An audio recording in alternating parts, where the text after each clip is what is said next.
fast on this side. I think I'm Big Meech. What up? Welcome back to the channel. I'm J and we are locked in. This is the recap for episode 2 of BMF. Now, we've seen that Meech is really out here making plays. Terry is at home trying to figure out how he's going to handle Markeisha and Wanda. Meech is out here just trying to figure out how he's going to move these bricks and keep BMF's name afloat in this modern era down in the ATL. Now, before we jump into this and we break down this episode, if you like BMF content, breakdowns, theories and predictions, recaps, after show discussions, then you came to the right place. Hit your subscribe button if you're new to the channel. Turn on your notification bell so you get something every time I upload. Make sure you hit that like button. We're on that road to 50,000 subscribers, so I appreciate each and every one of you. But I know you don't want to hear too much of me talking, so let's go ahead and jump into it. This is the recap of BMF Season 3, Episode 2. Meech is in Atlanta, and he's trying to make it happen because a war is about to go down. We start the episode off and we see Meech and Terry as kids doing magic tricks. Now, as they fast forward, remember Terry told his family that he was moving out, and him and Markeisha just got a nice house. But Markeisha, of course, she isn't grateful for anything. She's telling Terry that they need to talk, and she's saying they shouldn't move in with each other because it's very dangerous because of their relationship. Now, Terry is saying the same thing that all of us were thinking. If you didn't want us to move in together, then why would you tell me to go get a place for us and agree to that? So now Terry's trying to figure out what he's going to do, but he's stepping away from Markeisha until he can figure things out. Back at the restaurant, Hoop and Terry hear over the TV that Cena has finally got arrested. If you remember, K9 got locked up and he started telling on people, but he didn't tell on Meech and Terry. But Cena ends up getting jammed up, and now their connect that they got the 500 bricks, he's gone. He's jammed up. So Terry has to call Meech and let him know that our travel agent is booked. But while all of this is going on, Charles is at the house getting harassed by two Migos. Now they're looking for Dimitri, aka Demetrius, aka Meech. But Charles is like, he ain't here, and he sees that they have a gun. So obviously he's nervous. First thing he does is go down to the restaurant and tells Terry, he's on the phone with Meech, hey, the Migos were looking for you, and I told them you weren't here, but y'all better figure this out, bringing all that drama and danger to the house. So now Charles is worried, Terry and Meech don't have a connect, and we're back to where we started, with nothing in our corner.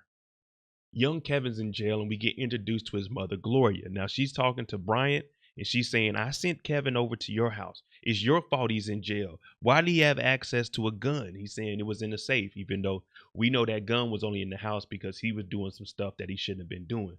But comes to find out, Gloria signed over her parental rights to Detective Bryant because she didn't have enough time to be in Kevin's life. Now, since he's suspended from work, he doesn't have any money, and they do need the best attorney they can get because this is a murder charge that they're putting on young Kevin. So right now, Detective Bryant's back is against the wall, and he needs to figure out what his next step is and how can he get some money in his pockets, because getting some side jobs, they're only paying $9 an hour. You're not going to get no lawyer. You can hire me, but I charge at least $15 an hour. The family goes to a new church so they won't be harassed by everyone in the city talking about their kids. Now, after the church service is over with, we start to see little Nikki grow up in front of our eyes. She starts flirting with this young gentleman by the name of Breeze, and Lucille is saying, hey, we're going to stay after and volunteer because I want Nikki to see how real grown women get together and they work and try to make the community a better place. Now, Charles, he's been working some side gigs. He's been trying to get his feet up under himself so he can have a stable life also. So he can't stay after and do this. Terry has been looking for a new connect. Now, Sterling says he knows some people that know some people that know some people that live out in the suburbs that they can go link up with. Now, this character is Henrietta, aka Henry. So we get introduced to her and she's playing poker with people. Now, she got muscle behind her and she's winning everything.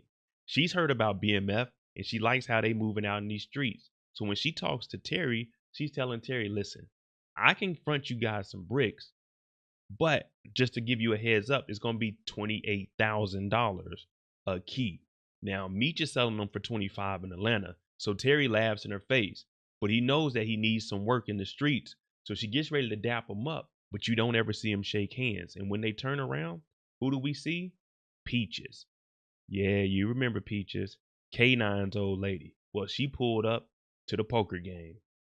Meech is doing like everyone else, trying to find a new plug.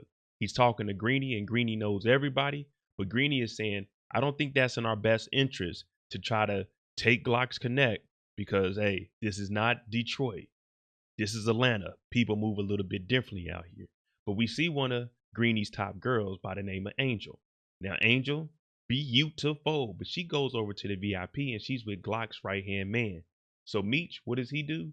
He figures that his connections can be the strippers. The strippers will know more about the dope game than anyone because they're around all of these dudes that like to be flashy, get drunk, and run their mouths. So he pays one of the friends to introduce him to Angel because he wants to talk to her outside of the club. Terry and his crew of BMF members with Sterling, they go and meet up with two Colombians. Now, we don't know who these two are, but they're looking for Dimitri. These are the two that showed up to the house when Charles ran them off with the hammer. So they're saying they're looking for Dimitri. We don't know no Dimitri. We know Meech. Well, they know that Meech worked with Ty Washington and they trust him. These two came from Cena. Now they're saying we only want to talk to Meech. Terry tells them that Meech is in Detroit and that he's that El Jefe, the boss here in Detroit. So they're like, nah. We only want to talk to Meech, and they leave. Terry and Marquisha are no longer a thing. So instead of Terry going to get a hotel, he does like any real player would do. He goes back to his baby mama's house. He goes over there and he's talking to Wanda and he's telling her, listen, I want to make sure our family is good. Me and Marquisha, that ain't nothing. I'm not going to risk my life. I'm not going to risk my family. And I'm not going to risk being there for my kids for some random scallywag.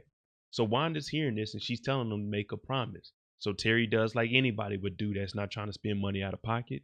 He tells her, I promise. And she allows him to stay here. Now, he does try to get some kisses in, but she tells him, Terry, don't you start that. I know where them nasty lips been, and we all do too. Meech finally meets up with Angel. Now, they show up to this restaurant, and, well, Meech really wants that information. He gets straight to it. I need names. I need locations. And she's saying, nah, my livelihood rests on this. And basically what she's saying is she's involved with so many people. If word gets out that she's giving up information on different dudes within the club, that could be the end of her. Plus, she works directly for Greeny. So she's telling Meech, hey, I can't go back to Greeny without any money. And Meech, he's kind of dirty macking, talking about you deserve better. What kind of boyfriend would have you out here like this? Well, Greeny isn't a boyfriend. Greeny is a businessman. Greeny is after that green.